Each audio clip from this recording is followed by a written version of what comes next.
அரசியல் ஆரம்பம் நிகழ்ச்சியில் பட்ஜெட் குறித்த சிறப்பு விவாதத்திற்கு உங்களை வரவேற்பது நான் ஹசீஃப்.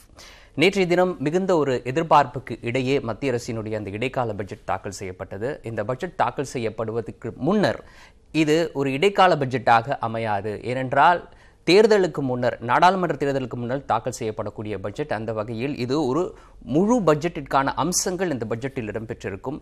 மக்கள் நல திட்டங்கள் அறிவிப்பாக வெளியாக வாய்ப்பு இருக்கின்றது என்பது போன்ற பல்வேறு எதிர்பார்ப்புகளை இந்த பட்ஜெட் ஏற்படுத்தி இருந்தது. அந்த எதிர்பார்ப்புகள் இந்த பட்ஜெட்டில் ஓரளவுக்கு பூர்த்தி செய்யப்பட்டிருக்கின்றன. ஏனென்றால் எதிர்க்கட்சிகளை பொறுத்தவரை அவர்கள் வைக்கக்கூடிய ஒரு மிக முக்கியமான குற்றச்சாட்டு, இது ஒரு தேர்தல் அறிக்கையை போல் இந்த பட்ஜெட் இருக்கின்றது. இந்த பட்ஜெட்டில் குறிப்பிடப்பட்டிருக்கக்கூடிய இந்த திட்டங்களை செயல்படுத்துவதற்கு அரசிடம் போதிய நிதி இருக்கின்றதா என்பது போன்ற பல்வேறு கேள்விகள் எதிர்க்கட்சி தரப்பிலிருந்து முன்வைக்கப்படுகின்றது. இந்த பட்ஜெட்டில் இடம்பெற்றிருக்கக்கூடிய திட்டங்கள் உண்மையில் ஒரு தேர்தல் அறிக்கையினுடைய அம்சங்கள் இடம்பெற்றிருக்கக்கூடிய ஒரு பட்ஜெட்டா? இதை எவ்வாறு பூர்த்தி அடைய செய்ய போகின்றது இந்த அரசு?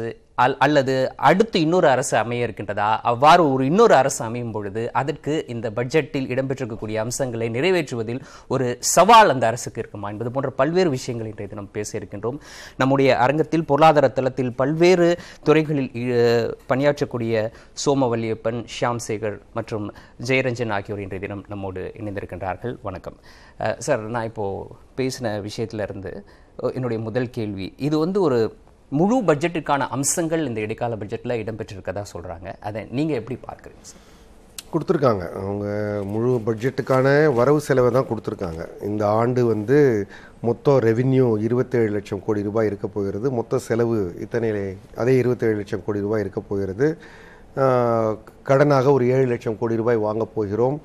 பாண்ட் பையிங் ப்ரோக்ராமில் ஒரு 50,000 திருப்பி கொடுக்க போகிறோம். ஒரு 2 லட்சம் கோடி ரூபாய் வட்டியாக கொடுக்க போகிறோம் என்பது போன்ற முழு ஆண்டிற்கான வரவு செலவு கணக்கு தாக்கல் செய்யப்பட்டிருக்கிறது. அதை வைத்து தான் ஃபிஸ்கல் டெபிசிட் எவ்வளோ இருக்கும் என்பது போன்ற டிரைவ்டு நம்பர்ஸையும் கொண்டு கொடுத்திருக்கிறார்கள். ஆக பட்ஜெட் மேத் என்று சொல்வதை பொறுத்தவரை வரவு செலவு கடன்கள் இன்னதுக்கு இவ்வளவு செலவு என்பது போன்ற எல்லா விஷயங்களையும் கொண்டிருக்கிற ஒரு முழு பட்ஜெட், முழு ஆண்டிற்கான பட்ஜெட்டாக இருக்கிறது. சார், அது ஸ்ட்ரக்சர் அடிப்படையில் நான் கேட்குறது ஒரு முழு பட்ஜெட் அப்படின்ற பட்சத்தில் அடுத்த ஒரு முழு ஆண்டிற்கு இந்த அரசு இப்போ இருக்கக்கூடிய இந்த அரசு செயல்படுத்தக்கூடிய திட்டங்களை முன்வைக்கக்கூடிய ஒரு பட்ஜெட்டாக அமையும். அந்த வகையில் திட்டங்களின் அடிப்படையில் நீங்கள் அந்த பட்ஜெட்டை எப்படி பார்க்குறீங்க சார்?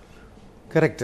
அதாவது ஸ்ட்ரக்சரலி இது ஒரு முழு பட்ஜெட்டாக இருந்தால் கூட பலரும் கேள்வி எழுப்புறாங்கன்னா கிட்டத்தட்ட 1 லட்சம் கோடி ரூபாய் சலுகைகள் கொடுக்கப்பட்டிருக்கின்றன. 75,000 கோடி ரூபாய் விவசாயிகளுக்கு கொடுக்க போகிற ஆண்டு 6,000 ரூபாய் என்ற வகையிலும், அதற்கு பிறகு இன்கம் டேக்ஸில் கொடுத்துருக்கிற அந்த 5 லட்சத்துக்கு கீழ் வாங்குறவர்களுக்கு கொடுக்குற சலுகை எல்லாம் சேர்த்தா ஒரு 1 லட்சம் ரூபாய். இந்த 1 லட்சம் ரூபாய் உங்களுக்கு எங்கேருந்து வருகிறது? இது தேர்தலுக்காக செய்யப்பட்டது என்று சொல்கிறார்கள். அது தேர்தலா இல்லையாங்கிறது தனி விவாதம். ஆனால் இது எங்கேருந்து வருகிறது என்றால் இந்த பட்ஜெட்டுக்குள்ளே தான் வருகிறது. இவர்கள் செய்திருப்பது என்னவென்றால், பலரும் கவனிக்க தவறுவது, இந்த பட்ஜெட்டில் இண்டஸ்ட்ரிக்காக என்ன கொடுத்துருக்கிறார்கள்? எதுவும் இல்லை புதிதாக. நீங்கள் இப்போ ஐடிக்கு என்ன கொடுத்துருக்காங்க? எதுவும் இல்லை. அதே போல் இப்போது ஃபிஷரி டிபார்ட்மெண்ட் அவர்களுக்கு ஒரு அனிமல் ஹஸ்பண்ட்ரி அதற்கெல்லாம் ஒரு 750 கோடி ஒதுக்கி இருந்தால் கூட பல்வேறு முக்கியமான வழக்கமாக ஒதுக்கீடு செய்கிறவர்கள் எதற்கும் செய்யாமல் போன வருஷம் 24 லட்சம் கோடி, ஒரு 14% நம்ம growth அசம்ஷன் பண்ணிக்கிட்டு ஒரு 27 லட்சம் கோடி.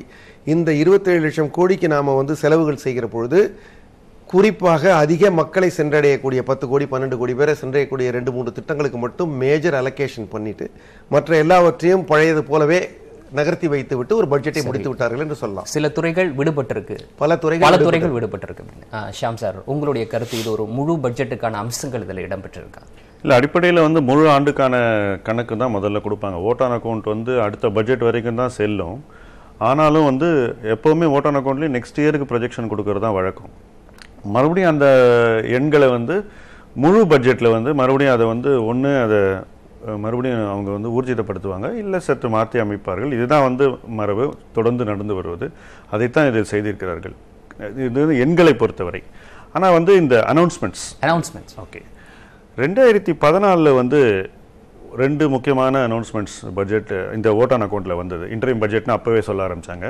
ஒன்று இந்த 1 ரேங்க் 1 பென்ஷன், அதாவது இராணுவ வீரர்களுக்கான 1 ரேங்க் 1 பென்ஷன். இன்னொன்று வந்து ஃபுட் செக்யூரிட்டி, அனைவருக்கும் உணவு அப்படிங்கிற ஒரு ஐடியா. 1 ரேங்க் 1 பென்ஷனுக்கு வந்து அன்னைக்கு செய்யப்பட்ட ஒதுக்கீடு வந்து வெறும் 1000 கோடி ரூபாய் தான். அதனால் வந்து அந்த அறிவிப்பு வந்து மக்கள் மத்தியில் வந்து சரியான வரவேற்பு. அந்த இராணுவ வீரர்கள் அதை நம்பலை. ஏன்னா அது ரொம்ப நாளாக வந்து கிடப்பில் இருந்தது, 25 வருஷமாக. அது வந்து பல காரணங்கள் கொண்டு அதை வந்து யாருமே நம்பலை பேசிக்காக. இப்போ கொடுக்கப்பட்டுள்ள அனௌன்ஸ்மெண்ட்ஸ் வந்து என்னை பொறுத்த மட்டும் நிறைவேற்றக்கூடியது தான் நான் நினைக்கிறேன். ஒரு விஷயம் நம்ம புரிஞ்சுக்கணும், இந்த 1 ரேங்க் 1 பென்ஷன் அனௌன்ஸ்மெண்ட் கூட அவங்க நம்பலைனாலும் அடுத்து வந்து ஆட்சியாளர்கள் அதை நிறைவேற்றினாங்க. ஸோ அதனால் வந்து என்னை பொறுத்த மட்டும் நிறைவேற்றாமல் இருக்க முடியும்னு நான் நினைக்கல. யார் ஆட்சிக்கு வந்தாலும் இது ஒரு முழுமையான பட்ஜெட்டுக்கான அம்சங்கள் இருக்குது அப்படின்றத ஏற்றுக்கிறீங்க? ஆமாம், நிச்சயமாக இருக்குது, அதில் சந்தேகமே கிடையாது. அதை எப்படி நம்ம மறுக்க முடியும்? ஒரு இடைக்கால பட்ஜெட் மாதிரி இல்லை. அதாவது நிறைய விஷயங்களை அவங்க தொட்டிருக்காங்க. எப்படின்னாக்கா எல்லா விஷயத்தையும் தொடலை. அவர் ஐயா சொன்ன மாதிரி தொழில் வளர்ச்சி, அந்த மாதிரி சில வளர்ச்சி சார்ந்த விஷயங்கள் இதில் இல்லை. ஆனால் நலன் சார்ந்த நலத்திட்டங்கள் சார்ந்த விஷயங்கள் பலவும் வந்து அதில் வந்து அட்ரஸ் பண்ணியிருக்காங்க. அதை பற்றி நிறைய பேசியிருக்காங்க இதில். அதுவும் ரொம்ப நுணுக்கமாக குறிப்பிட்ட சமூகத்தின் சில செக்ஷன்ஸ்க்கு வந்து ரொம்ப கிளியராக வந்து உங்களுக்கு இது கொடுக்குறோம், உங்களுக்கு இது கொடுக்குறோம், உங்களுக்கு இது கொடுக்குறோம், உங்களுக்கு கொடுக்குறோம். அதில் வந்து ஒரு விதமான ஒரு ப்ராமிஸ் இருக்குது. அந்த உத்தரவாதத்தை அவங்க வந்து இப்போவே கொடுக்குறாங்க. அப்போ வந்து என்ன எதிர்பார்க்கணும் அப்படிங்கிற தெளிவை வந்து இந்த பட்ஜெட் மூலமாக அவங்க சொல்கிறாங்க. அதனால தான் அது இன்ட்ரீம் பட்ஜெட், இல்லைன்னா அது ஓட்டன் அக்கௌண்ட் தான்.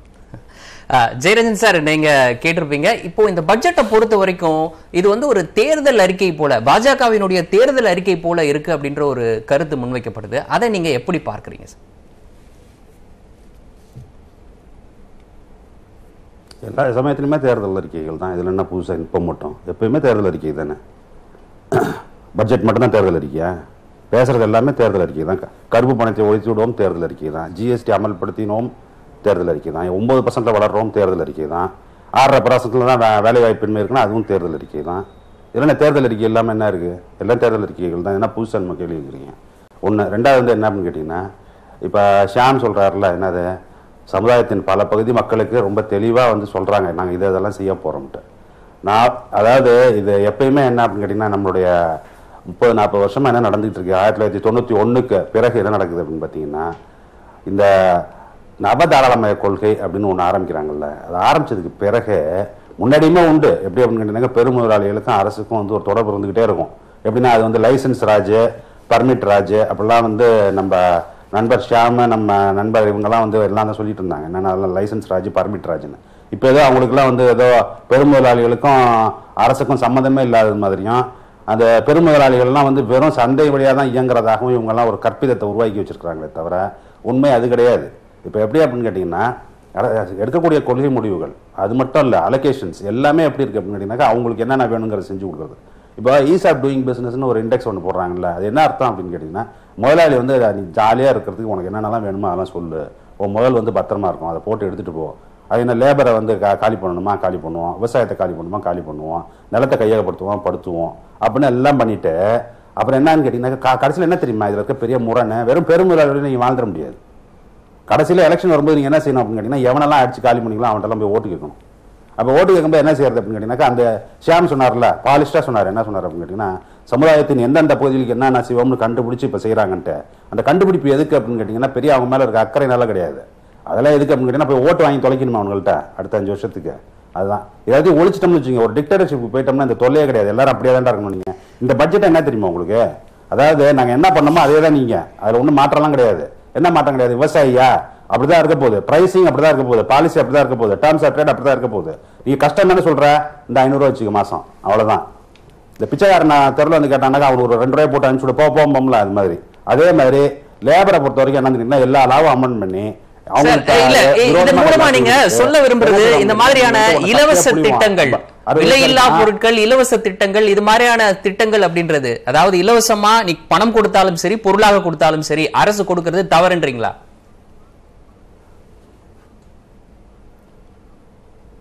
ஆசிஃப், நான் பேசி முடிக்கிற வரைக்கும் நடுவில் பேசாமல் இருந்தால் நான் பேசுகிறேன். அப்படி இல்லைனாக்கா ஒரு சென்டென்ஸ் நான் பேசிகிட்டு இருக்கும்போது நடுவில் குறுக்கிட்டீங்கன்னாக்கா நான் பேசுறதுக்கு தயாராக இல்லை. அது உங்களுக்கு இப்போயே சொல்லிடுறேன். நடுவில் எதுக்கா நீங்கள் குறுக்கிட்டுறீங்க? இப்போ என்னக்கா இப்போ புதுசாக ஒரு கேள்வி கேட்டீங்க, நான் சொல்லிட்டு இருக்கிறத நான் மறிச்சிட்டு இப்போ என்ன கேள்வி கேட்குறீங்க நீங்கள்? இல்ல இப்போ நான் கேட்ட கேள்வி ரொம்ப முக்கியமானது. நீங்க வேற அவங்கள்ட்ட கேளுங்க. இல்ல நான் இப்ப கேட்ட கேள்வி அப்படின்றது இல்ல நீங்க கேட்ட கேள்வி அவங்கள்ட்ட கேளுங்க. நிச்சயமா நான் அவங்க கிட்ட அந்த கேள்வி முன்வைப்பேன் சார். நான் பதில் சொல்ல தயாரா இல்ல. அடுத்து அவங்கள்ட்ட கேளுங்கன்னு சொல்லிட்டேன் நான். சரி, நான் உங்ககிட்ட மீண்டும் வரேன் சார். அவங்கள்ட்ட கேளுங்க. இல்ல உங்ககிட்ட நான் மீண்டும் வரேன் சார். நீங்க இப்போ சார் சொன்னதை கேட்டிருப்போம். பொதுவா பட்ஜெட் அப்படின்றது இங்க இருக்கக்கூடிய பெரும் முதலாளிகளை திருப்திப்படுத்தக்கூடிய வகையில தான் அமையுது அப்படின்றது ஒரு பொது குற்றச்சாட்டு. இங்க இருக்கக்கூடிய ஒவ்வொரு அம்சங்களையும் எடுத்து நம்ம தனித்தனியா பேசுவோம். அதற்கு முன்னர் ஜெயரஞ்சன் சார் வைக்கக்கூடிய குற்றச்சாட்டு அப்படின்றது முக்கியமான ஒன்று. அந்த வகையில் இந்த பட்ஜெட்ல இடம்பெற்றிருக்கக்கூடிய விஷயம் என்ன, அப்படி பெருமுதலாளிகளுக்கு பெருசா என்னத்தை கொடுத்திருக்காங்க இந்த பட்ஜெட்ல நீங்க நினைக்கிறீங்க சார்? அதாவது ஒரு பட்ஜெட்னு பார்க்குற பொழுது நம்ம இதுவரைக்கும் என்ன நடந்துக்கிட்டு இருக்கோம் அதை கண்டினியூ பண்ணுறது, அந்த ஆண்டை அப்படியே நீட்டிக்கிறதா அர்த்தம். இப்போ 2017-18 நாம் சில அலோகேஷன்ஸு இப்படி வருமானம் இப்படி செலவுன்னு முடிவு பண்ணிவிட்டு ஒரு பட்ஜெட் போட்டிருந்தாங்க. இப்போ 2019-20 எந்த மாறுதலும் செய்யாவிட்டால் யாருக்குமே கொடுக்கலன்னு அர்த்தம் இல்லை. அதே பட்ஜெட்டை ஒரு 10% கூட எல்லாம் பண்ணிட்டோம்னா போன வருஷம் என்ன நம்ம புதுசாக கொடுத்தோமோ, என்ன புதுசாக எடுத்துக்கிட்டோமோ ஒரு வரியாக, அதே இது நம்ம திரும்பி பண்ணுறோன்னு அர்த்தம். அதனால இந்த பட்ஜெட்டில் சொல்லப்பட்டிருப்பது எவ்வளவு முக்கியமோ அதே அளவு சொல்லப்படாமல் இருப்பதும் முக்கியம்.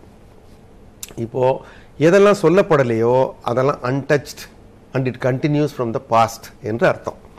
இப்போ கடந்த ஆண்டு நாம் ஒரு குறிப்பிட்ட தொகையை அலோகேட் பண்ணியிருந்தா இந்த முறை எந்த மாறுதலும் செய்யவில்லை என்றால் அது தொடருதுன்னு அர்த்தம். இப்போ ஒரு குறிப்பிட்ட துறைக்கு இவ்வளோ கொடுத்துருக்காங்கன்னு. ஆக மாற்றங்களை மட்டும் படிக்கிறது தான் பட்ஜெட்டில். அதற்கு பிறகு நம்ம போய் ஃபைன் பிரிண்டில் பார்க்குற பொழுது தான் எதற்கு எவ்வளவு செய்திருக்கிறார்கள் என்பது நமக்கு தெரிய வரும். அந்த விதத்தில் இண்டஸ்ட்ரிக்கெல்லாம் போன வருஷம் கொடுத்தது இந்த வருஷம் கண்டினியூ ஆகுது. இப்போ உதாரணமாக நீங்கள் கார்பரேட் டேக்ஸ் 30% அப்படின்னு சொன்னால், கார்பரேட் டேக்ஸ் போன வருஷம் மட்டும் 30% இல்லை, இந்த வருஷமும் 30% தான். இப்போ 5% கூட்டியிருந்தால் அது செய்தி, 5% குறைச்சிருந்தா அது செய்தி. ஆனால் எதுவுமே செய்யாததும் ஒரு செய்தி தான். அது 30% இருக்கட்டும் என்று நினைப்பது தான் செய்தி. பர்சனல் இன்கம் டேக்ஸ் குறைச்சதுனால அது செய்தி. இப்போ குறைக்காதவங்களுக்கும் அதுவும் செய்தி தான். இப்போ மற்ற ஒரு 5 லட்சத்துக்கு மேலே வருமானம் வராதவங்களுக்குலாம் குறைக்கலையே, இப்போ அவர்களும் 5 லட்சம் வரைக்கும் உச்சவரம்பு கேட்டுக்கொண்டிருந்தார்களே. இப்போ வழங்கப்பட்டிருப்பது உச்சவரம்பு இல்லையே. இது உச்சவரம்பு உயர்த்துதல் இல்லாமல் ஒரு குறிப்பிட்ட வகையினருக்கு மட்டும் கொடுக்கப்படுறதா இருக்கிறதுங்கிறதும் செய்தி. அப்படிதான் நான் நினைக்கிறேன். சரி, இப்போ ஜெயரஞ்சன் சார் வைக்கக்கூடிய குற்றச்சாட்டு இந்த தேர்தலை கருத்தில் கொண்டு இந்தா நீ வச்சுக்கோ அப்படின்னு அவருடைய அவர் சொன்ன அந்த பதங்களை யூஸ் பண்ணி சொல்றேன் அப்படின்னு கொடுக்கறதுன்றது தேர்தலை கருத்தில் கொண்டு இவங்களெல்லாம் போன பட்ஜெட்ல கவனிக்கல, இந்த பட்ஜெட்ல இந்த அரசு கவனிக்கிறதுக்கு காரணம் ஓட்டு தேர்தல் அப்படின்றார். சரி, அடிப்படையில் எல்லா தேர்தலுக்கும் முன்னாடியும் ஆட்சியில் இருப்பவர்களுக்கு சில உத்தரவாதங்களை கொடுக்கறதுக்கும் சில மாற்றங்களை ப்ராமிஸ் பண்ணுறதுக்கும் உரிமை இருக்குது. அது கோவப்படுற விஷயமே இல்லை என்னை பொறுத்த மட்டும். அது அவங்களுடைய உரிமை. கோவப்படுறது உரிமை, இன்னொருத்தரோட உரிமை, ஜெயரஞ்சனோட உரிமை, அதை நான் மறுக்கலை. ஆனால் அவங்க அதை செய்யறது ஒரு நார்மல். காங்கிரஸும் பண்ணுவாங்க, பிஜேபியும் பண்ணுவாங்க. நாளைக்கு இதே திட்டங்களை வேற யார் ஆட்சிக்கு வந்தாலும் இதே திட்டங்கள் தான் தொடரப்போகுது. இதே மாதிரி பாலிசிஸ் தான். இப்போ இந்த ஒரு உத்தரவாதம் கொடுத்ததுக்கப்புறம் அடுத்தது ஆட்சிக்கு வரவன் இது உங்களுக்கு கிடையாது, அது அவங்க சொன்னாங்கன்னு சொல்ல முடியுமா? 1 ரேங்க் 1 பென்ஷன் காங்கிரஸ் கொடுக்குறேன்னு சொன்னாங்க.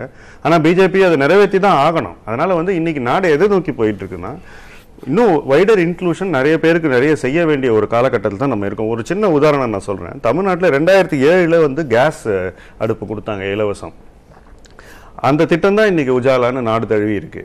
இப்போ இந்த திட்டமே தெலுங்கானாவில் இருக்கிற ராய்த்து பந்துங்கிற ஒரு திட்டம் தான். அந்த திட்டத்தை இதே ஜெயரஞ்சன் வேற ஒரு இதில் இது நல்ல திட்டம்னு சொல்லியிருக்காரு முன்னாடி. ஸோ யார் கொடுத்தாங்கன்றது முக்கியம் இல்லை, மாநிலங்கள் செய்யற திட்டங்களை தான் மத்திய அரசு எடுத்து செய்யறது. ஏன்னா இதில் மத்திய அரசு தனியாக ஒன்றும் இன்வென்ட் பண்ணி செய்யறது இல்லை. ஸோ இன் தட் சென்ஸ் மற்ற மாநிலங்கள் என்ன செய்யறாங்க, ஒவ்வொரு மாநிலத்திலையும் எந்த திட்டம் நல்லா இருக்கு அதை நாடு தழுவி கொண்டு போறாங்க. இது காங்கிரஸ், பாஜக, டிஎம்கே, உங்களுக்கு பிடிச்ச கட்சி பிடிக்காத கட்சி யார் ஆட்சியில் இருக்காங்க இதையெல்லாம் புறந்தள்ளி விட்டு மாநிலங்களுடைய எண்ண ஓட்டங்களையும் அவங்களுடைய வெற்றிகளையும் நாடு தழுவி கொண்டு போறதை நம்ம வரவேற்கணும். அதுதான் என்னை பொறுத்த மட்டும் ஒரு யதார்த்தமான ஒரு அப்ரோச்னு நான் நினைக்கிறேன். அதை விட்டுட்டு யார் செஞ்சாங்க, ஏன் செஞ்சாங்க, அதுக்கு அவங்களுக்கு என்ன ஆதாயம், அப்ப அதை மறுக்கிறதுல நமக்கு என்ன ஆதாயம், அல்லது அதை அவ்வளவு கிரிட்டிசைஸ் பண்ணல நமக்கு என்ன ஆதாயம்? ஒன்றும் கிடையாது. யாருக்கும் ஒன்று போய் சேருதுன்னா அதை தடுக்கிறதுல என்ன அர்த்தம்னு நான் கேட்கிறேன். சரி, ஜெயரஞ்சன் சார் உங்ககிட்ட 2 கேள்வி வச்சுட்டு நீங்க முழுமையா பதில் சொல்லிடலாம். முதல் விஷயத்தை பொறுத்த வரைக்கும் இந்த மக்களுக்கு இலவசங்கள் கொடுக்கிறது தவறான ஒரு போக்கு அப்படின்ற மாதிரி உங்களுடைய நீங்க இதற்கு முன்னாடி பதில இருந்து என்னால புரிஞ்சு கொள்ள முடியுது அப்படின்னு கேட்டீங்கன்னா, இல்ல நான் என்னோட கேள்வியை முடிச்சிடறேன், நீங்க தொடர்ந்து நீங்க பதில சொல்லலாம், பதில பதிவு செய்யலாம். அதுதான் உங்களுடைய ஸ்டாண்டா, அதுதான் உங்களுடைய நிலைப்பாடா? இரண்டாவது விஷயம், ஷியாம் சேகர் ஒரு முக்கியமான விஷயத்தை குறிப்பிட்டாரு. தமிழ்நாட்டுல செயல்படுத்தப்பட்ட இந்த இலவச அடுப்பு வழங்கக்கூடிய திட்டத்தை நிலைப்பாடுங்கிறீங்க. இல்ல நீங்க இப்போ மக்களுக்கு வந்து தேர்தல் காலத்துல பணம் கொடுக்கிறது, அதாவது அது ஒரு வளர்ச்சி திட்டம், அது வந்து ஒரு சமூக நல திட்டம், ஏதோ ஒரு பேர்ல பணத்தை கொடுப்பது அப்படின்றது சரியானது இல்லை அப்படின்ற மாதிரியான ஒரு பதிலை நீங்க பதிவு செஞ்சீங்க. அது வந்து உண்மையிலே உங்களுடைய அந்த நிலைப்பாடு தானா? தமிழ்நாட்டை பொறுத்த வரைக்கும் இதற்கு முன்னர் இலவசங்கள் பல வழங்கி இருக்கிறாங்க, தேர்தல் அறிக்கையில கொடுக்கப்பட்டு வழங்கி இருக்கிறாங்க. அந்த வகையில அந்த இலவசங்கள் வழங்குறதை நீங்க எப்படி பார்க்கிறீங்க?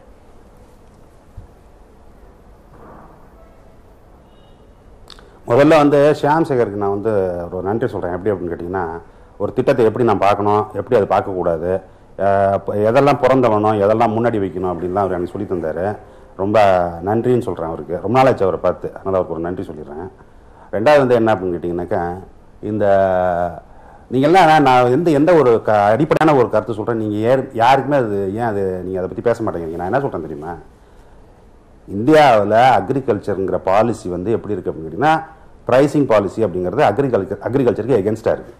அதை வந்து இவங்க ரெண்டு பேரும் காலேஜில் படிக்கும்போது, அப்புறம் எம்பிஏ படிக்கும்போது அப்போ தான் டேர்ம்ஸ் ஆஃப் ட்ரேடுன்னு ஒன்று படிச்சிருப்பாங்க. அந்த terms of trade ministry of agriculture ஸ்டாட்டிஸ்டிக்ஸில் ஒரு ஒரு ஒரு ஒரு டேபிள் இருக்குது. அந்த டேபிள் என்ன செய்வான் அப்படின்னு கேட்டிங்கன்னா, 10 வருஷத்துக்கு டேர்ம்ஸ் ஆஃப் ட்ரேட் எப்படி இருக்குங்கிறத கொடுப்பான்.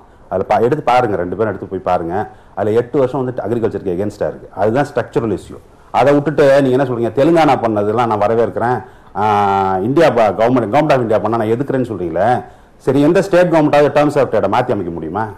யூனியன் கவர்மெண்ட் மட்டும் நினைச்சாதான் மாற்றி அமைக்க முடியும். ஏன் அப்படின்னு கேட்டிங்கன்னா, பிரைசிங் பாலிசி அவங்க கையில் இருக்குது. அதை பற்றி பேசினாக்கா, தெலுங்கானா பண்ணால் வரவேற்கிறீங்க, நீங்கள் வந்து அப்போ வேற கண்ணாடி வச்சுக்கிட்டு பார்க்குறீங்க, நாங்கள் பண்ணால் எதுக்குறீங்க, அப்போ வேற கண்ணாடி போட்டுட்டு பார்க்குறீங்கன்னு சொல்கிறதுல என்ன மாதிரி பதில் அது? அது ஒன்று. ரெண்டாவது வந்து இப்போது என்ன சொல்கிறீங்க அப்படின்னு கேட்டிங்கனாக்கா, கேஸ் வந்து கொடுத்தா நல்லது தானே, தமிழ்நாடு கொடுத்தது அதுதான் நாங்கள் இப்போ பண்ணுறோம், இப்போ அதெல்லாம் யார் பண்ண வேணாம் நான் சொல்கிறேன். நான் 2 மூணாவது வந்து இவங்களுக்குலாம் கொடுத்ததெல்லாம் அவங்கள வரவேற்கணும்ட்டு நான் என்ன சொன்னேன், போன வருஷம் பட்ஜெட் போது என்ன சொன்னேன், இவங்களுக்குலாம் ஒன்றும் கொடுக்கல. இப்போ என்ன சொல்கிறேன், இப்போ ஏன் கொடுக்குறது, அதனுடைய அதுக்கு பின்னாடி இருக்கிற பாலிடிக்ஸ் என்னன்னு நான் கேட்குறேன். அதை நீங்கள் என்ன சொல்கிறீங்க அப்படின்னா, எப்போ கொடுக்குறோமோ அப்புறம் வாங்கிக்கிங்கிறீங்க. நான் என்ன சொல்கிறேன், ஸ்ட்ரக்சரலான விஷயங்களை நீங்கள் ஏன் அட்ரஸ் பண்ண மாட்டேங்கிறீங்க எப்படிங்கிற நான் தொடர்ந்து வச்சுக்கிட்டு இருக்கக்கூடிய விமர்சனங்கள். சரி, ஜெயரஞ்சன் சாருடைய அந்த கவலை நமக்கு புரியுது. அதாவது தேர்தல் காலத்தில் இந்த மாதிரியான விஷயங்களை கூடுறீங்க, ஸ்ட்ரக்சராக இதை வந்து இன்னும் நீங்கள் சரி பண்ணலை அப்படின்றத அவருடைய குற்றச்சாட்டாக இருக்குது. நம்ம அதை குறித்து பயணிக்கிறதுக்கு முன்னாடி இந்த பட்ஜெட்டில் இருக்கக்கூடிய அந்த அம்சங்களை பற்றி நம்ம பேசலாம் அப்படின்னு நினைக்கிறேன். இந்த மத்தியதர வர்க்கத்தை சமாதானப்படுத்துறதுக்கு இல்லைன்னா அவங்கள திருப்திப்படுத்துறதுக்கான ஒரு மிக முக்கியமான அறிவிப்பு இந்த பட்ஜெட்டில் இடம்பெற்றிருக்கு. அது வந்து இந்த இன்கம் டேக்ஸ் ஸ்லாப்ல ஒரு சின்ன சேஞ்ச். ஆனால் ஆக்சுவலாக எதிர்பார்த்தது வேற, ஆனால் அரசு தரப்புலேருந்து கொடுத்தது வேற. எதிர்பார்த்ததுன்றது முழுமையா 5 லட்சம் அப்படின்னு ஸ்லாப் உயர்த்தப்படணும் அப்படின்னு எதிர்பார்த்தது. ஆனா அரசு இப்ப கொடுத்திருக்கிறதுக்கும் எதிர்பார்த்ததுக்கும் இருக்கக்கூடிய வித்தியாசம் என்ன சார்? ஆக்சுவலா ஆசிஃப், நான் ஒரு சின்ன விஷயம் சிம்பிளா சொல்றேன் உங்களுக்கு. இது 5 லட்சமா நீங்க பார்க்க கூடாது. மொத்தமா 10.31 லட்சம் வரைக்கும் ஒருத்தருக்கு வந்து இதில் பெனிஃபிட் எடுக்க முடியும். ஓகே, நான் எப்படின்னு உங்களுக்கு முதல்ல சொல்கிறேன். அடிப்படையில் தனியார் துறையில் வந்து பென்ஷன் கிடையாது, அரசில் தான் இருந்தது. அதுவும் ஒரு காலகட்டத்துக்கு அப்புறம் பென்ஷன் கிடையாது. ஆனால் வந்து நேஷனல் பென்ஷன் ஸ்கீம்னு ஒரு ஸ்கீம் இருக்குது. இதில் ஒவ்வொரு நபரும் வந்து ஒரு ஆண்டுக்கு 50,000 ரூபாய் எடுத்து ஒதுக்கி வச்சிடலாம். ஒரு 50,000 ரூபாய் எடுத்து நீங்கள் ஒரு 25 வருஷம் ஒதுக்கி வச்சிங்கனாக்கா 20 வயசில் வேலை செய்கிறவனுக்கு 45 வயசில் பென்ஷன் தொகையை குறிப்பாக நல்ல ஒரு சிக்னிஃபிகண்ட் அமௌண்ட்டாக வந்து அது வளர்ந்து விடும். இதுக்கு வரியே கிடையாது. ஸோ இது மாதிரி ஒரு ஸ்கீம் இருக்குது. பெற்றோருக்கு கொடுக்கப்படும் 50,000 ரூபாய்க்கு வந்து நீங்கள் வந்து இது பண்ணிக்கலாம். எல்லோருமே வந்து பெற்றோருக்கு ஒரு 50,000 கொடுக்காம இல்லை, வேலை செய்கிறவங்களும் அவங்கள பார்த்துக்க வேண்டிய கடமை இருக்குது, செய்கிறாங்க. அதை வந்து அந்த பெனிஃபிட் எடுக்கலாம். அதே போல் ஹெல்த் இன்சூரன்ஸ் அண்ட் இதுக்கு வந்து 25,000 ரூபாய் இருக்குது 80Dயில், அந்த பெனிஃபிட்டை எடுக்கலாம். அதே போல் வந்து சேவிங்ஸ், இந்த ரிட்டையர்மெண்ட் கார்பஸ்னு ஒன்று இருக்குது. அந்த ரிட்டையர்மெண்ட் கார்பஸை பில்ட் பண்ணுறதுக்கு தான் 80Cன்னு ஒரு செக்ஷனை வந்து பல வருஷங்களுக்கு முன்னாடி ஏற்படுத்தியிருக்காங்க. அதில் வந்து நீங்கள் போடுற பணத்தை வந்து 3 வருஷத்துக்கு நீங்கள் வெளியே எடுக்கக்கூடாது. நாம் என்ன பண்ணுறோன்னா, இதை வந்து 3 வருஷம் முடிஞ்ச உடனே எடுத்துடுறோம். அதுதான் மிஸ்டேக். எல்லோருமே வந்து அந்த சேவிங்கை போட்டுட்டு அந்த 1,80,000 ரூபாயை ஒரு 15 வருஷம் நீங்கள் தொடாமல் இருங்க, சேமிப்பாக வச்சு அந்த பணம் வந்து ஒரு பெரிய தொகையாக வளர்ந்துரும். தேவையில்லைன்னா எடுக்கக்கூடாது.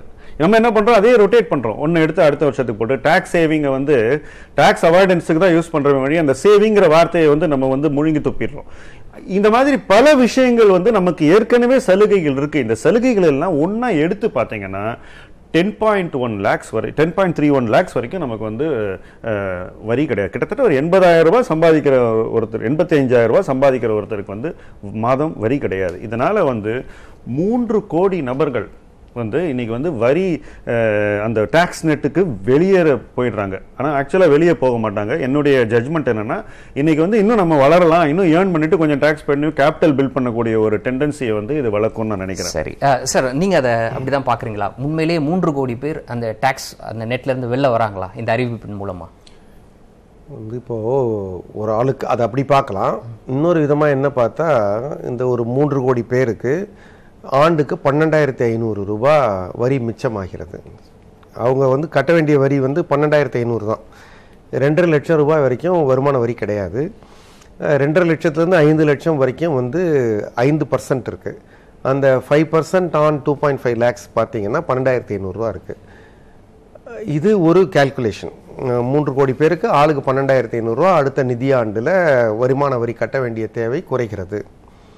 அது போக மிச்சமெல்லாம் ஏற்கனவே இருக்கிறது தான், பென்ஷனுக்கு மற்றதெல்லாம் கொடுக்கறது தான். அது புதிது ஒன்றும் இல்லை. ஆனால் என்னுடைய ஒரு ஷாம் சேகர் அவர்களுக்கு ஒரு கருத்து சொன்னால், 8 லட்சம் ரூபா வருகிற ஒருவரால் மொத்தம் 8 லட்சம் ரூபா வரைக்கும் வருமானம் வந்தால் பண்ணலாம் நீங்கள் சொல்கிறீங்க. 10.31 வரைக்கும் உங்களுக்கு டாக்ஸ் கிடையாது. அப்படி பண்ணலான்னு சொல்கிற போது எல்லாராலையும் 80Cயில் 2 லட்சம் சேமிக்க முடியுமா? எல்லாராலையும் அந்த வருமானத்துக்குள்ளே இருக்கவங்களால 2 லட்சம் சேமிக்க முடியாது. அந்த வருமானத்துக்குள்ளே இருக்கவங்களால 1.5 லட்சம் வீட்டு வரினா அந்த வட்டிக்கான இதை எடுக்க முடியாது. அதனால அதனுடைய மேக்ஸிமம் லிமிட் எல்லாத்தையும் இந்த இன்கம் பிராக்கெட்டில் இருக்கவங்களால எடுத்துட முடியும்னு சொல்ல முடியாது. நீங்கள் வந்து ஹையர் இன்கம்ல இருக்கவங்களால இந்த அக்கௌண்ட்டில் இந்த ஹெட்டில் இவ்வளோ ஸ்பெண்ட் பண்ண முடியும். தோ இது ஒரு அக்கௌண்ட் இருந்தால் கூட இதை எல்லாராலையும் பண்ண முடியாது. அதெல்லாம் ஒரு கால்குலேஷன், யாராவது பண்ணால் ட்ரை பண்ணலான்னு வச்சுக்கோங்க. இப்போதைக்கு இவங்க கொடுத்துருக்கிறதுல ஒரு இம்ப்ளிகேஷன் என்னென்னா, இனி எந்த அரசாங்கம் வந்தாலும் 5 லட்சத்துக்கு கீழே இருக்கவங்களுக்கு நீங்கள் வந்து வருமான வரி போட முடியாது. ஸோ இது ஒரு பேஸாக கிரியேட் ஆகிடுச்சு. இப்போயும் அவங்க கொடுத்துருக்கிறது வருமான வரி உச்சவரம்ப 2.5 லட்சத்தில் தான் வைத்திருக்கிறாங்க. அது 2.5 லட்சம் தான், அதை மாற்றலை. ஆனால் இவங்களுக்கு ஒரு ரிபேட் கொடுக்குறாங்க. ஒரு செக்ஷன் 187A ஏதோ சொல்கிறாங்க. அந்த செக்ஷனில் இதை இன்கம் டேக்ஸை கால்குலேட் பண்ணிவிட்டு ரிபேட்டை அந்த 12,500 ரூபா திருப்பி வந்துடுற மாதிரி. ஆக இன்கம் டேக்ஸில் கால்குலேட் ஆகிட்டு ரிபேட் வருது. இந்த ரிபேட் நாளைக்கு எடுக்கப்படலாம், எடுக்க மாட்டாங்க. ஏன்னா தேர்தலோட கனெக்ட் பண்ணி இருக்கிறது ஒரு விதத்தில் நல்லா இல்லை அப்படின்னாலும் ஒரு விதத்தில் தேர்தல் நேரத்துலையாவது கிடைக்குதே, இல்லைன்னா இவங்களை யார் கவனிப்பாங்க அப்படிங்கிற ஒரு அக்கறையும் இருக்குது. ஏன்னா இதை ஒவ்வொரு முறையும் சேலரிட் கிளாஸ் கேட்பாங்க, ஒவ்வொரு முறையும் இது ஸ்கிப் ஆகிட்டு போயிட்டே இருக்கும். இது கொடுக்காது அந்த விதத்தில் ஒரு 12,500 ரூபாய். சரி ஜெயரஞ்சன் சார், இப்போ நேற்று வெளியான அந்த அறிவிப்பு நீங்க எப்படி பார்க்குறீங்க? அந்த இன்கம் டேக்ஸ் ஸ்லாப்ல சேஞ்ச் வேணும் அப்படின்றது எல்லாரோட எதிர்பார்ப்பும் இருந்தது. ஆனா இப்போ அவங்க கொடுத்திருக்கக்கூடிய விஷயத்தை நீங்க எப்படி பார்க்குறீங்க? எனக்கு அந்த ஸ்லாபு எவ்வளோ டேக்ஸ் அதெல்லாம் எனக்கு ஒன்றும் தெரியாது. ஏன் அப்படின்னு கேட்டிங்கனாக்கா, எனக்கு இந்த டேக்ஸ் லைபிலிட்டிலாம் எனக்கு ஒன்றும் பெருசாக இல்லை. அதனால நான் அதை பற்றி இன்னும் படிக்கிறதும் இல்லை, அதை பற்றி நான் கவலைப்படுறதும் இல்லைன்னு வச்சுங்களேன். அது நமக்கு ஆடிட்டர் இருக்கார், அவர்கிட்ட நான் வந்து என் பேங்க் ஸ்டேட்மெண்ட்டை கொடுத்துட்டு அவர் என்ன கட்ட சொல்கிறாரோ அதை கட்டிட்டு நான் போயிடுவேன். அவ்வளோதான் அதை பொறுத்த வரைக்கும் எனக்கு தெரியும். ஆனால் அந்த கேள்விக்கு என்னால் பதில் சொல்ல முடியாது.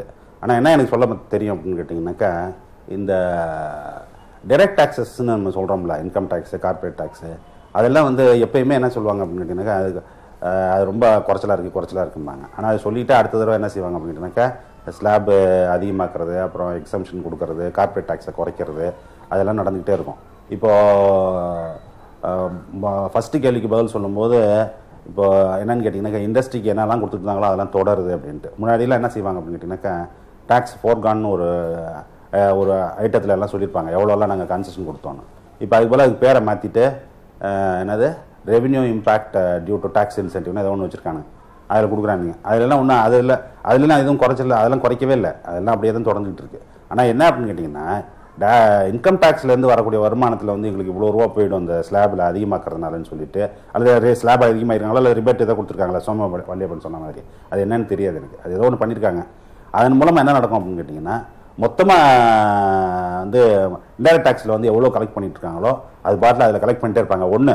ரெண்டாவது வந்து நம்ம என்ன நினச்சிட்டு இருக்கோம் அப்படின்னு கேட்டிங்கனாக்கா, இது எல்லாமே பட்ஜெட்டுக்குள்ளே வருதுன்ட்டு. முன்னாடி மாதிரிலாம் கிடையாது. இப்போ பட்ஜெட் வந்து எப்படி தெரியுமா, அது வந்து முன்னாடியெல்லாம் எப்படி இருக்கும் அப்படின்னு கேட்டிங்கன்னா, எல்லா வரவு செலவும் அதுக்குள்ளே தான் வரும். இப்போ எப்படி ஆகிடுச்சு அப்படின்னு கேட்டிங்கன்னா, ஜிஎஸ்டி கவுன்சில்னு இருக்குது, இன்டைரக்ட் டேக்ஸஸ் எல்லாம் அவங்க டிசைட் பண்ணுறாங்க. அதுவும் அப்பப்போ முன்னாடிலாம் பட்ஜெட்னாக்கா அதுதான் நம்ம ஊத்து பார்ப்போம், என்னது என்ன விலைக்கு என்னத்த டேக்ஸ் போட்டிருக்காங்கன்னு. இப்போல்லாம் அப்படி கிடையாது. பெட்ரோல் பிரைஸ் தினம் மாறுது, ரைட்டா? எல்லா அறிவிப்பும் வந்து ஒரு ஆர்டர் தான். முன்னாடிலாம் எப்படி கேட்டிங்கன்னா பட்ஜெட்டில் அனௌன்ஸ் பண்ணி அதுக்கப்புறம் தான் இம்ப்ளிமெண்ட் பண்ணுவாங்க. இப்போ அதெல்லாம் கிடையாது.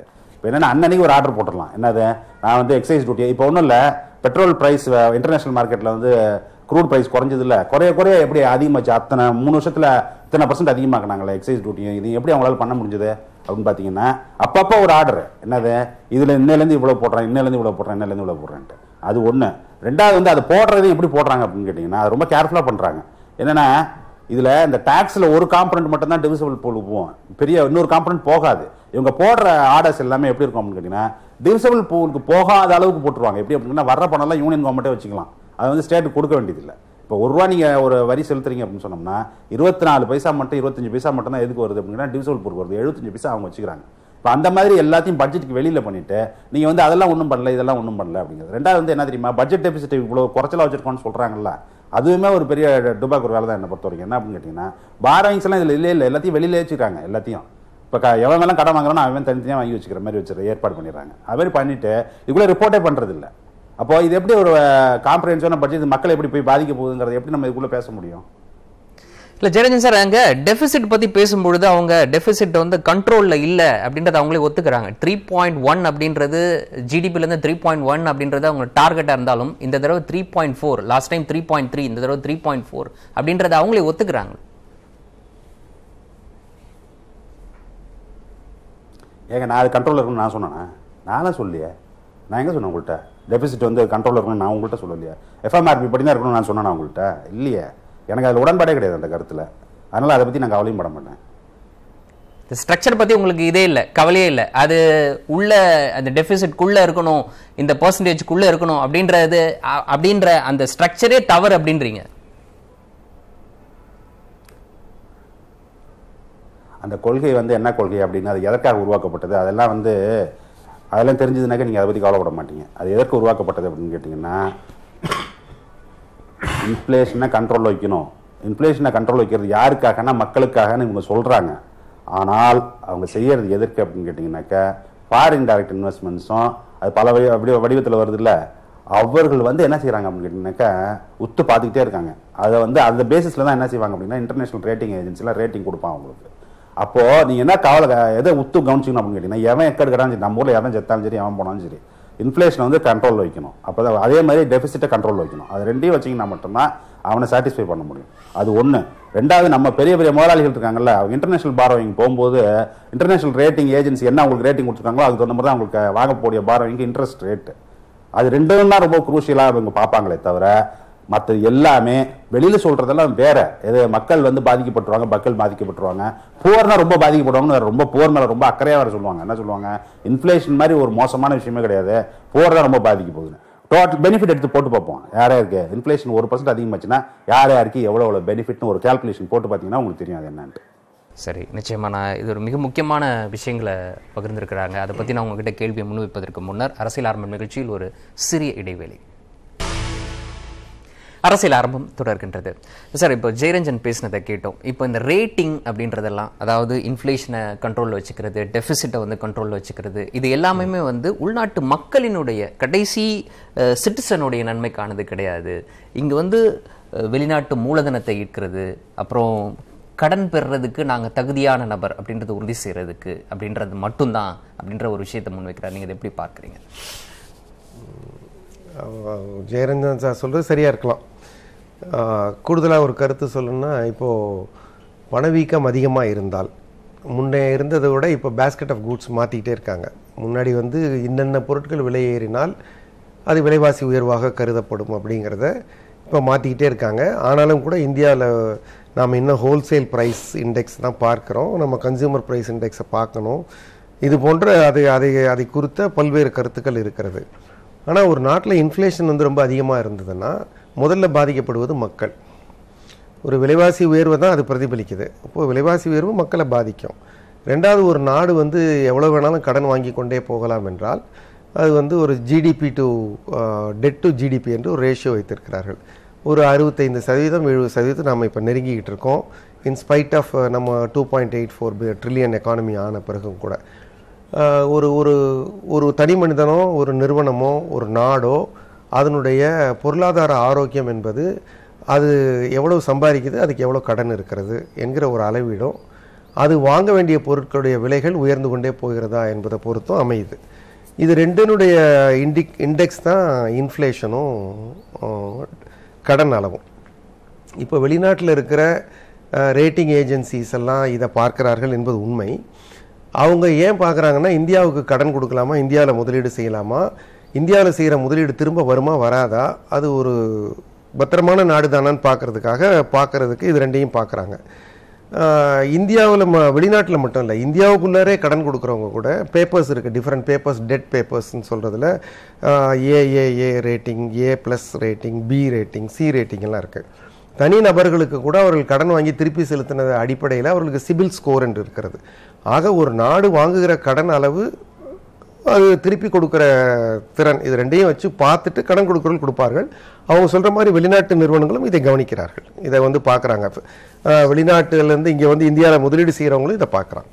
சரி ஷாம் சார், இப்போது பட்ஜெட்டில் இடம்பெற்றிருக்கக்கூடிய மற்றொரு மிக முக்கியமான அம்சம், ஏன்னா கடந்த சமீபத்தில் வெளியான அந்த 5 மாநில தேர்தல் அதனுடைய அந்த ரிசல்ட் அது ஒரு மிக முக்கியமான ஒரு இண்டிகேஷனை கொடுத்துச்சு. அதாவது அந்த தேர்தலின் போது காங்கிரஸ் கட்சி முன் வச்சது விவசாய கடன் தள்ளுபடி அப்படின்றதுக்கு அவங்களுக்கு கை மேலே பலன் கிடைச்சதுன்னு கூட நம்ம சொல்லலாம். 3 மாநிலங்களில் அவங்க மிகப்பெரிய வெற்றியை பெற்றாங்க. அதை கருத்தில் கொண்டு தான் இந்த பட்ஜெட்டில் விவசாயிகளுக்கு இந்த அறிவிக்கப்பட்டிருக்கக்கூடிய அந்த திட்டம் அமைஞ்சிருக்கா. அந்த திட்டம் அப்படின்றது 5 ஏக்கர் நிலம், 2 ஹெக்டேர் நிலம் வைத்திருக்கக்கூடிய அதிகபட்சமாக அவங்களுக்கு ஆண்டுக்கு 6000 ரூபாய் அப்படின்னு கொடுக்கறது அப்படின்றது எந்த அளவுக்கு அந்த விவசாயத்தை பெருக்குவதற்கு, அந்த விவசாயிகளுடைய நலனுக்கு பயனுள்ளதாக அமையும்? இல்லை, அடிப்படையில் நீங்கள் சொன்ன அந்த கருத்து 5 மாநில தேர்தலில் தோற்று போனது விவசாயிகளுடைய கோவத்தினாலங்கிறதுல உண்மை இல்லை. ஆக்சுவலாக மத்திய பிரதேசில் தோத்தது அர்பன் ஓட்டர்ஸ் தான் காரணம்னு சொல்லல. அதாவது நான் சொல்லி நான் முடிச்சேன். இல்ல அது ஒரு தேர்தல் அறிக்கை, அது உண்மை இல்லை. ஸ்டாட்டிஸ்டிக்ஸ் அது இல்லை. அர்பன் சீட்ஸ் தான் நிறைய வின் பண்ணி தான் காங்கிரஸ் ஆட்சியை மத்திய பிரதேசில் பிடிச்சது. இன்ஃபேக்ட் மண்டசௌருங்கிற ஊர் இந்த விவசாய போராட்டங்களுடைய ஒரு சென்டராக இருந்தது. அந்த ஊர்லேயே பிஜேபி தான் ஜெயிச்சாங்க எலெக்ஷனில். ஃபார்மர் இந்த சீட்ஸில் பிஜேபி அந்த அளவு பின்னடைவு, அதாவது தோல்வி அடையல. பின்னடைவு அடைஞ்சிருக்கலாம், பட் தோல்வி அடையல. இல்ல, அது இல்ல காரணம். ஆனா விவசாயிகளுக்கு செய்ய வேண்டிய ஒரு சூழ்நிலையை யாருமே மறுக்க முடியாது. என்ன ரீசன்னாக்கா, ஒரு விதத்துல இப்போ இருக்கிற சூழ்நிலை ஒரு 10-15 வருஷம் முன்னாடி இருந்த சூழ்நிலைக்கு வித்தியாசப்பட்டிருக்கு. ஆனால் 2 சூழ்நிலையிலும் விவசாயிகள் பாதிக்கப்பட்டிருக்காங்கன்றதுதான் உண்மை. முன்னாடிலாம் வறட்சியினால விவசாய பாதிப்பு மிக அதிகமாக இருந்தது. ஆனால் இன்னைக்கு உற்பத்தினால பாதிக்கப்படுற ஒரு அவல நிலையில நம்ம இருக்கோம். ஏன்னா அவங்க ஜாஸ்தி ப்ரொடியூஸ் பண்ணாக்கா விலை சரிந்து விடுகிறது, விலை கிடைக்காதனால அவங்களுக்கு நஷ்டம் ஏற்படுகிறது. அதனால அவங்களால கடனை திருப்பி அடைக்கக்கூடிய ஒரு சூழ்நிலை இல்லை. அதுவும் அந்த விலை சரிவுங்கிறது எப்படி இருக்குன்னாக்கா, இப்போ ஒரு வெங்காயம் எடுத்துங்க, ₹1 வந்துடுது. தக்காளி எல்லாமே 1-2 ரூபாய். அதாவது மதிப்பில்லாத ஒரு இடத்துக்கு சரிவுன்னா நம்ம சாதாரண சரிவில் அசாதாரண சரிவுகள் வருது. அதுதான் இந்த கடன் தள்ளுபடிக்கான ஒரு வாதமே. ஏன்னா ஒண்ணுமே கிடைக்கலன்னா நீங்க எப்படி ரீபே பண்றீங்க? சரி, நீங்க ஃபுல்லா ப்ரொடியூஸ் பண்ணிருக்கீங்க. அதுதான் கடன் தள்ளுபடியோட பேக்ரவுண்ட். 1. 2 நீங்க அடுத்து என்ன கேட்டீங்க? இல்ல, இந்த பர்టిక్యులர் ஸ்கீம் ஒரு 5 ஏக்கர் இந்த ஸ்கீமோட இதை பத்தி சொல்றேன். அடிப்படையில இந்த ஸ்கீம் எல்லா ப்ராப்ளமையும் சால்வ் பண்ணுமானா நிச்சயமா பண்ணாது. ஓகே, இது என்ன ஒரு விதை வாங்குற அளவுக்கு தான் இந்த பணம் உபயோகப்படும் நினைக்கிறேன். அவ்வளவுதான். ஒரு விவசாயத்தை பார்வையில பாத்தீங்கன்னா this is only enough to buy seeds. அவ்வளவுதானே ஒழிய இதனால எல்லா ப்ராப்ளமும் சால்வ் ஆயிடுச்சானா இல்ல. ஆனா லாங் டேர்ம் என்னுடைய பாயிண்ட் ஆஃப் வியூ என்னன்னா, 75,000 கோடி ரூபாயை நீங்க உரம் மானியமாக கொடுக்கிறீர்கள் விவசாயிகளுக்கு, மத்திய அரசு கொடுக்கிறது. இந்த மானியம் எப்படி போகுதுன்னா கார்ப்பரேட் வழியா போகுது. என்னுடைய தனிப்பட்ட கருத்து என்னன்னாக்கா, இந்த மானியம் கார்ப்பரேட்டுக்கு கொடுக்கப்படாமல் மார்க்கெட் பிரைஸ் பண்ண சொல்லுங்க ஃபர்டிலைசரை. அந்த எவ்வளவு ஒரு ஏக்கருக்கு எவ்வளவு ஃபர்டிலைசர் யூசேஜ்னு உங்களுக்கு எல்லா கிராப்புக்கும் உங்களுக்கு கணக்கு இருக்கு. அதன்படி என்ன கிராப் போட்டிருக்காங்கன்றத பார்த்து அந்த மானிய தொகைக்கு வருஷா வருஷம் யூரியாக்கு இவ்வளவுன்னு கணக்கு போட்டு விவசாய அக்கௌண்ட்ல இதே போல கட்டிட்டாங்கன்னா அந்த விவசாயி இயற்கை விவசாயத்தோட கொஞ்சம் சேர்ந்து பண்ணலாம், கெமிக்கல்ல குறைச்சிக்கலாம். இந்த மாதிரி அவன் ஒரு காஸ்டிங்கை போடும்போது எனக்கு தெரிஞ்சு இந்த அது பெட்டரா இருக்கும்னு நினைக்கிறேன். காஸ்ட் ஆஃப் த அக்ரிகல்ச்சர் விவசாயிக்கு இன்டைரக்டாவோ டைரக்டாவோ அவன் கையில் பணம் போயிடுறது பெட்டர்னு நான் ஃபீல் பண்ணுறேன். அதோடைய ஒரு முதல் படியாகத்தான் நான் இந்த 6000 ரூபாயை பார்க்குறேன். இது முடிவு இல்லை, இது ஆரம்பம் தான் நான் நினைக்கிறேன். போக போக வந்து விவசாயத்துக்கு செய்யப்படுகிற எல்லா விஷயங்களும் நேராக விவசாயம் போய் சேரணும், கவர்மெண்ட் டு ஃபார்மர் ஸ்ட்ரைட்டாக இருக்கணும்னு நினைக்கிறேன். அதை நோக்கி தான் நம்ம போயிட்டுருக்கோம். அது மாநிலங்கள் வந்து முதல் படியை எடுத்து வச்சிருக்காங்க, மத்திய அரசு அதே வழியில் போகுது. சரி ஜெயரஞ்சன் சார், இந்த விவசாயிகளுக்கு ஆண்டுதோறும் 6000 ரூபாய் அப்படின்றத நீங்க எப்படி பார்க்குறீங்க? இதை சொல்லும் பொழுதே இந்த பட்ஜெட்ல ஒரு விஷயத்தை குறிப்பிட்டிருக்கிறாங்க. இதற்காக இந்த ஆண்டு செலவிடப்படக்கூடிய 20,000 கோடி, அடுத்த ஆண்டு செலவிடப்படக்கூடிய 75,000 கோடி, இதையெல்லாம் சேர்த்து பட்ஜெட்ல ஒரு பற்றாக்குறை ஏற்படுறதுக்கு இது காரணமாக இருந்த போதும் விவசாயிகளை நலனை கொண்டு இந்த திட்டத்தை செயல்படுத்த போறோம் அப்படின்றத சொல்லியிருக்காங்க. இதை எப்படி பார்க்குறீங்க?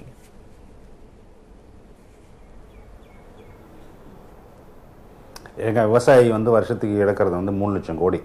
எதனால் அப்படின்னு கேட்டிங்கன்னா இந்த விலையை வந்து இவங்க அந்த மாதிரி வச்சிருக்கிறதுனால. அதனால அவனுக்கு கொடுக்குறது எவ்வளோ கொடுக்குறீங்க இப்போ அப்படின்னு கேட்டிங்கன்னா 75,000 கோடி. அதுதான் எப்படின்னா நம்ம ஃபஸ்ட்டு ஆரம்பத்தில் சொன்னோம்ல, நீங்களாம் இப்படி தான் இருக்க போகிறீங்க, இந்த ஒரு 500 ரூபா வச்சுக்க அப்படிங்கிறது. இதெல்லாம் என்ன ஒரு இது தெரியுமா? அதாவது அவங்களால ஒன்றும் செய்ய முடியலங்கிறதுனால தான் நீங்கள்லாம் இந்த அரசெல்லாம் இந்த மாதிரி செயல்பட்டுக்கிட்டு இருக்கு. கிளியராக பயஸ் இருக்குங்க. என்னங்க இன்கம் டேக்ஸில் அப்போ நீங்கள் 5 லட்ச ரூபா காரனுக்கு ஏற்றி விட்றீங்க, அவனுக்கு 500 ரூபா கொண்டு போய் கொடுக்குறீங்க. இதெல்லாம் என்ன இது? இதெல்லாம் ஒன்றும் அதுக்கு அவங்களுக்குலாம் வாய்ஸ் இல்லை. யாருக்கு விவசாயிகள் நம்பர் தான் பெருசாக இருக்கானே தவிர அவங்களாம் வாய்ஸ் கிடையாது. மிடில் கிளாஸ் ஆட்களுக்கு பேசுறதுக்கு எவ்வளோ பேர் இருக்கான்? என்ன அது பேண்ட் சட்டையை போட்டு நம்மளாலே பேசிக்கிட்டு இருப்போம் என்னன்ட்டு. அவனை ஸ்லாப் உயர்த்துன்ட்டு அவனை என்ன அவன் கரடியாக கத்துறான் டெல்லிக்கு, நம்ம மகாராஷ்டிரா பாம்பேலையும் போய். ஏன்னா எனக்கு கட்டுப்படியான விலை கொடுங்கயான்ட்டு அதை கொடுக்க மாட்டேங்கிறீங்க. 72,000 கோடி செலவு பண்ணிட்டான், 75,000 கோடி செலவு பண்ணிட்டான்னு. நாட்டில் எவ்வளோ பெரிய மக்கள் தொகை அவன் சொல்லுங்க பார்ப்போம். உங்கள் இன்கம் டேக்ஸ் பே பண்ணுறவங்க நீங்கள் கொடுத்த எக்ஸாம்ஷனுக்கு பெனிஃபிஷியரி 2.5 கோடி பேர். அவன் எத்தனை கோடி பேர் இருக்கான்? 60 கோடி 70 கோடி பேர் இருக்கான். அவனுக்கு என்ன கொடுக்குறீங்க அப்படின்னு கேட்டீங்கன்னா ஆளுக்கு 500 ரூபா கொடுக்குறாங்கிறீங்க. இந்த நாடு யாருக்காக செயல்படுது நீங்களே யோசிச்சுங்க. இல்ல இந்த குறிப்பிட்ட திட்டம் பற்றி நீங்க என்ன நினைக்கிறீங்க? இந்த 6000 ஆண்டுதோறும் 6000 5 ஏக்கர் அதிகபட்சமா 5 ஏக்கர் நிலம் வைத்திருக்கவர்களுக்கு இது வந்து எந்த பலனை கொடுக்கும்னு நினைக்கிறீங்க? நீங்க சொல்றது ஒரு புறம் இருக்கட்டும், ஆனால் இந்த திட்டம் என்ன பலனை கொடுக்கும்? இந்த பாருங்க, நான் இல்ல நீ ஒரு புறம் இருக்கிறதுலாம் இல்ல, ஒரு புறம் இருக்கிறதுலாம் இல்ல. நான் என்ன சொல்ல வரேன் அப்படின்னு கேட்டீங்கன்னாக்கா, இது வந்து இஷ்யூ எங்க இருக்குங்கிறத பாருங்க. ஏன் அவன் இழப்பை சந்திக்கிறாங்கிறத கேட்டீங்களா? அவனுக்கு இழப்பீடு கொடுக்கணும். ஏன் இழப்பை சந்திச்சான்னு கேட்டீங்கன்னா தெரியும்ல உங்களுக்கு, ஏன் இழப்பை சந்திக்கிறான்ட்டு. இழப்பை ஏன் சந்திக்கிறான் அப்படின்னு கேட்டீங்கன்னா, ஒண்ணு அவன் ஃபர்ஸ்ட் வந்து என்ன பண்றான் அப்படின்னு கேட்டீங்கன்னாக்கா, அக்ரிகல்ச்சருக்குன்னு பண்ணக்கூடிய இன்வெஸ்ட்மெண்ட் அப்படின்னு பாத்தீங்கன்னா வருஷம் குறைஞ்சிட்டு இருக்குது அரசுல இருந்து பண்ணக்கூடியது. இப்போ கேபிட்டல் ஃபார்மேஷன் ஒன்று இருக்கு, முதல் திரட்சி எடுத்து பார்த்தீங்க அப்படின்னு சொன்னீங்கன்னா, கடந்த 10 வருஷத்துல அரசினுடைய பங்கு அப்படிங்கிறது கேபிட்டல் ஃபார்மேஷன் அக்ரிகல்ச்சர்ங்கிறது குறைஞ்சிக்கிட்டே வருது. ஆனா விவசாயி வந்து இவ்வளவு நஷ்டத்துல என்ன பண்றான்? வேற வழி இல்லை அவனுக்கு. பம்ப் செட் போட்டு தான் ஆகணும். அதுல கடனை உடனே வாங்கி அதுல இன்வெஸ்ட் பண்றான். அப்போ விவசாயிகள் மூலமா நடக்கக்கூடிய முதல் திரட்சிங்கிறது அரசு மூலம் நடக்கக்கூடிய முதல் திரட்சியோட அதிகமா இருக்கு. அதுல இருந்து உங்களுக்கு என்ன தெரியணும் அப்படின்னு கேட்டீங்கன்னாக்கா, விவசாயிக்கு நேரடியாக அரசு எந்த முதலீடும் செய்வதில்லை. அதன் விளைவா என்ன நடக்குது அப்படின்னு கேட்டீங்கன்னாக்கா, இப்போ வந்து ஆராய்ச்சிக்கு செலவு பண்ற பணம் குறையுது, மானியங்களை குறைக்கிறாங்க. இதெல்லாம் பண்ணிட்டு அப்புறம் என்ன செய்றீங்க அப்படின்னு கேட்டீங்கன்னா, எல்லா இழப்பையும் அவன் தலையில கொண்டு இது எல்லாத்தையும் தாண்டி அவன் உற்பத்தி பண்ணி கொண்டு மார்க்கெட்டுக்கு கொண்டு போனான்னா, மார்க்கெட்ல என்ன ஆகுது அப்படின்னு கேட்டீங்கன்னா, எம்எஸ்பி அனௌன்ஸ் பண்றதோட சரி, அதை கொடுக்கறதே கிடையாது, ப்ரொக்யூர் பண்றதும் கிடையாது. 2 கமாடிட்டி தான் ப்ரொக்யூர் பண்றாங்க. அது மட்டும் இல்ல, நபார்டு போன வருஷம் ஒரு சர்வே பண்ணான். என்னங்க பண்ணாங்க அப்படின்னு கேட்டீங்கன்னா, விவசாயிகளுடைய பிரச்சனைகள் என்ன இருக்குன்னு பார்ப்போம் அப்படின்னு சொல்லிட்டு அதுல எம்எஸ்பி தொடர்பா 2 கேள்வி கேட்கறாங்க. அது குறைந்தபட்ச ஆதரவு விலை தொடர்ந்து அது மாதிரி ஒன்று இருக்குன்னு தெரியுமா அப்படின்னு கேட்டாக்க, எத்தனை பேர் இருக்குன்னு சொல்லியிருக்காங்க தெரியுமா? 22 விழுக்காடு மக்கள் விவசாயிகள். அவங்களுக்கு தான் தெரிஞ்சிருக்கு இது மாதிரி குறைந்தபட்ச ஆதார விலை இருக்குன்னு. அடுத்த கேள்வி என்ன அப்படின்னு கேட்டீங்கன்னா, குறைந்தபட்ச ஆதார விலையில் நீங்க பயனடைஞ்சீங்களா அப்படின்னா 7% மக்கள் வந்து என்ன சொல்றாங்க, விவசாயி சொல்லியிருக்கான் ஆமா. அப்போ 93 விழுக்காடு விவசாயிகளை போய் இது தொடவே இல்லை. அந்த மாதிரி இருக்கும்பொழுது நான் என்ன எம்எஸ்பி அனௌன்ஸ் பண்ணிடுறேன், 29 கமாடிட்டி அனௌன்ஸ் பண்ணிட்டேன், 35 கமாடிட்டி அனௌன்ஸ் பண்ணிட்டேன் நீங்க சொல்றீங்க. ஆனா என்ன நடக்குது? அதை பத்தி ஒண்ணுமே இல்லை. சரி, ஃபார்மர்ஸ் இன்கம் டபுள் பண்ணுவோம்னு 5 வருஷமா சொல்லிட்டு இருந்தாங்கல்ல, ஒவ்வொரு மீட்டிங்லயும் சொல்றீங்க. ஆனா ஏதாவது பண்ணீங்களா அதை நோக்கி? அதனால் எதுவும் பண்ணாமல் எலெக்ஷன் வரப்போகுதுங்கிறதுனா 2 மாதத்துக்கு முன்னாடி நான் ரெட்ராஸ்பெக்டிவ் எஃபெக்டோட அதில் என்ன ஆகும்னு கேட்டிங்கன்னா 2000 ரூபா வந்து சேரும்னு நினைக்கிறேன். இப்போ எல்லாருக்கும் எப்படின்னா அவசரமாக பெனிஃபிஷியரிலாம் ஐடென்டிஃபை பண்ணுறதுல நேரம் இல்லை, எல்லாருக்கும் அனுப்பிச்சு விட்றதுக்கு வாய்ப்பு இருக்குது. அது மட்டும்தான் இதுல நடக்க போகுதே தவிர அதுக்கு மேலே ஒன்றும் கிடையாது. இவங்க என்னைக்கும் அவனுக்கு சரியான விலை கிடைக்கிறதுக்கு உண்டான முடிவை நோக்கி இவங்க போகிறதே கிடையாது. ஏன் அப்படின்னு கேட்டிங்கன்னா, இவங்க வச்சிருக்கிற ஸ்ட்ரக்சரே அதுதான், அதை மாற்றவே மாட்டாங்க. இப்போ வந்து 2.5 கோடி மக்களுக்கு வந்து இவ்வளோ கன்செஷன் கொடுக்குற ஆட்கள் வந்து அத்தனை கோடி விவசாயிகளுக்கு வந்து 60,000 கொடுத்துட்டு நான் உங்களுக்காக தான் பண்ணுறேன் இந்த பட்ஜெட், எங்களுக்கு டெபிசிட் இருக்கு, டெபிசிட் இருந்தால் அவனுக்கு ஏன் எக்ஸாம்ஷன் கொடுத்த? இல்லை, அதான் ஒரு மிக முக்கியமான கேள்வி. அந்த கேள்வியை தான் அவர்கிட்ட முன் வச்சது. அதாவது விவசாயிகளுக்கு கொடுக்கறதுனால தான் டெபிசிட் ஏற்படுது அப்படின்ற மாதிரி ஒரு டோன்ல அவர் சொல்றதுல வந்து நியாயம் இல்லை. இல்ல ஒவ்வொரு பட்ஜெட்லயும் வந்து எதுல கை வைக்கிறதுக்கு பயப்படுவாங்கன்னா ஃபெர்டிலைசருக்கு சப்சிடி தான் தொடர்றதுக்கு பயப்படுவாங்க ஃபர்ஸ்ட். ரெண்டாவது வந்து அவுட்லேஸ் வந்து இன்க்ரீஸ் ஆகிட்டு தான் இருக்கு. ஆனால் அதை வந்து எவ்வளவு பேர் பயனாளிகள் எத்தனை பேருங்கிறத அவர் சொல்ல அந்த ஃபேக்ட் நான் ஒத்துக்கிறேன். அதாவது எத்தனை பேரை போய் சேருதுங்கிற கொஸ்டின் வந்து இருக்கு டெஃபினட்டா. என்ன ரீசன் அவங்களால வந்து கேபிட்டல் ஃபார்மேஷன் என்ன இருக்குங்கறத பாத்தீங்களா நீங்க? Let me complete my point first. C ஒரு விஷயம் என்னன்னா வந்து ரொம்ப ஸ்மால் மார்ஜினல் ஃபார்மர்ஸ் வந்து இன்வெஸ்ட் பண்ற ஒரு சிச்சுவேஷன்ல இல்ல. அது வந்து உண்மை. அண்ட் ரெண்டாவது வந்து அவங்க வந்து யாரோட கிளச்சஸ்ல இருக்கானாக்கா ஒரே ஆள்கிட்ட வந்து லோனும் வாங்குறான், இன்புட்ஸையும் வாங்குறான், ப்ராடக்டையும் விற்கிறான். ஸோ அவன் ஒரு மாதிரி ஒரு ஸ்பைரல்ல மாட்டிக்கிறான். ஓகே, ஸோ இதுதான் ப்ராப்ளம். இவனு எங்க ஸ்கீமை கொண்டு வந்தாலும் அங்கேயும் அந்த ஆள் நடுவில் நிற்கிறவன். மத்திய பிரதேசில் நிறைய ட்ரை பண்ணாங்க. பட் எல்லா ஸ்கீம்லையும் நடுவில் ட்ரேடர் வந்துடுறான். புரியுதா உங்களுக்கு? அப்போ ட்ரேடர் வரும்போது ஃபார்மர் அஃபெக்ட் ஆயிடுறான். ஸோ இந்த பேலன்ஸ் எல்லாம் வந்து இதையெல்லாம் நீங்க வந்து இந்த ஸ்ட்ரக்சர்ஸ் எல்லாம் நீங்க வந்து கழட்டிட்டு நேரா வந்து ஃபார்மருக்கு வந்து ஒரு வேல்யூ கிடைக்கிற மாதிரி ஏதாவது பண்ணி ஆகணும். இதெல்லாம் நேரமாகுன்றதுனால தான் நேராக பணம் கொடுக்குறாங்க, வேற ஒண்ணுமே கிடையாது.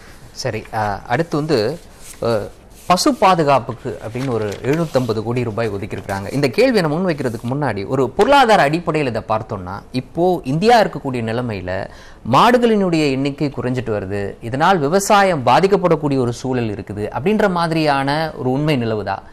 இல்லை அதை கருத்தில் கொண்டுதான் விவசாயத்தை பாதுகாக்கணும், அதன் மூலம் இந்திய பொருளாதாரத்தை தாங்கி பிடிக்கணும் அப்படின்றதுக்காகத்தான் இந்த பசு பாதுகாப்புக்காக 750 கோடி ரூபாய் அப்படின்றது ஒதுக்கப்பட்டிருக்கா? சார், உங்ககிட்ட இருந்து நான் ஆரம்பிக்கிறேன்.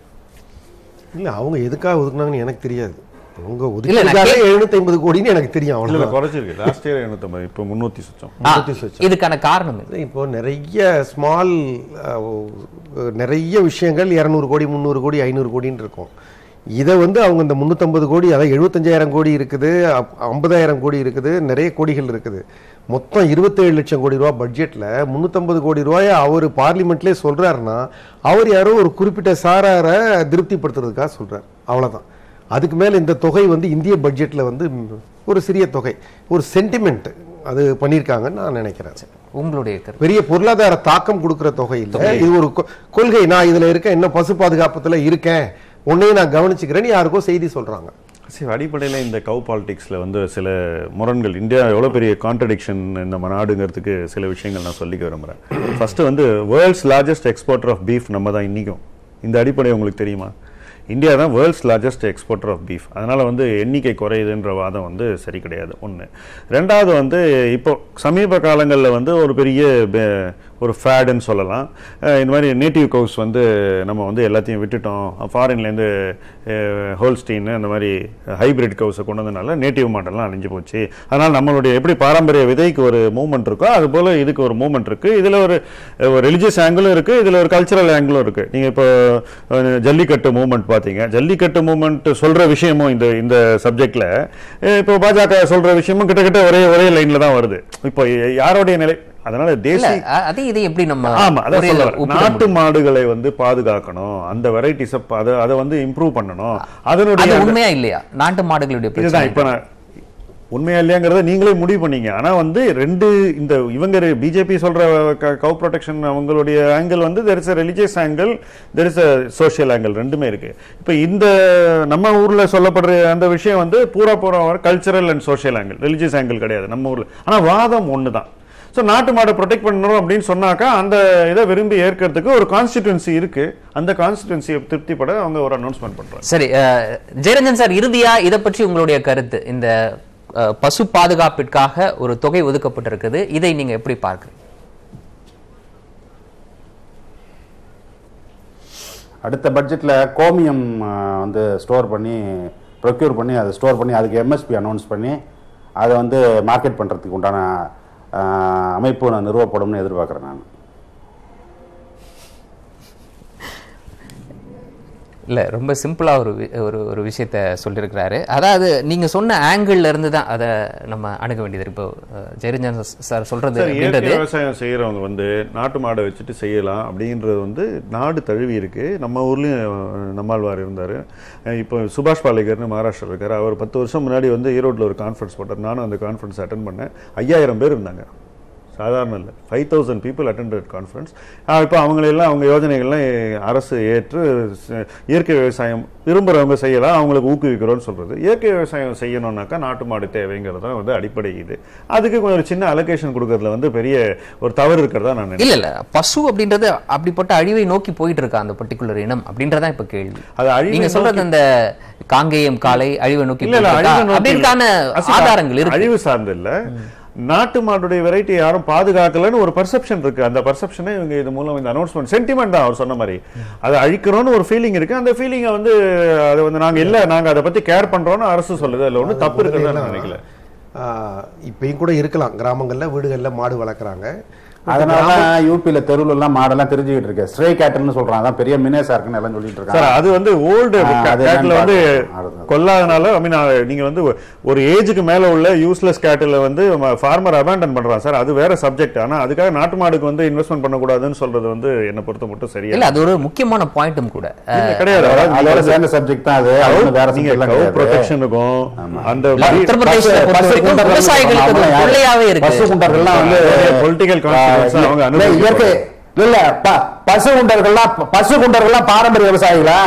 இல்ல இல்ல இல்ல நம்ம இப்போ அதுக்குள்ள போகல. ஆனா இந்த ஒதுக்கப்பட்டிருக்கக்கூடிய அந்த நிதி அப்படின்றது சரியா தவறா அப்படின்றதான் கேள்வி. அந்த வகையில 3 பேர் நீங்க தான் அதுக்குள்ள எழுதிட்டு போனீங்க. இப்ப இல்ல கண்டிப்பா 3 பேரும் உங்களுடைய கருத்துக்களை பதிவு செய்தீங்க அது குறித்து.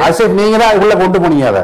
இல்ல அதுக்கான அடிப்படை இருக்கா அப்படின்றதா என்னுடைய கேள்வி. அதற்கு ஷாம் சேகர் சார் சொல்லியிருக்கிறாரு, ஆமா நாட்டு மாடுகளை பாதுகாக்க வேண்டிய தேவை இருக்கு அந்த வெரைட்டிலையும், அதற்காக ஒதுக்கப்பட்டிருக்கின்றது அவருடைய கருத்து. அதுல ஒரு ரிலீஜியஸ் ஆங்கிள் இருக்கான்னு கேட்டா ஆமா இருக்குன்றதை அவரையும் ஒத்துக்கிட்டார். அந்த வகையில இந்த 3 பேரும் அந்த விஷயத்துக்கு உங்களுடைய கருத்துக்களை பதிவு செய்தீங்க. அதை தாண்டி இன்றைய தினம் நம்ம பல்வேறு விஷயங்கள் அந்த பட்ஜெட் குறித்து விவாதித்தோம். எங்களுடைய அரங்கத்திற்கு வந்து உங்களுடைய கருத்துக்களை பகிர்ந்து கொண்டமைக்கு உங்கள் இருவருக்கும் மிக்க நன்றி. அதேபோல் ஜெயரஞ்சன் சார் உங்களுக்கும் மிக்க நன்றி. மீண்டும் ஒரு அரசியல் ஆரம்ப நிகழ்ச்சியில் சந்திப்போம். நன்றி.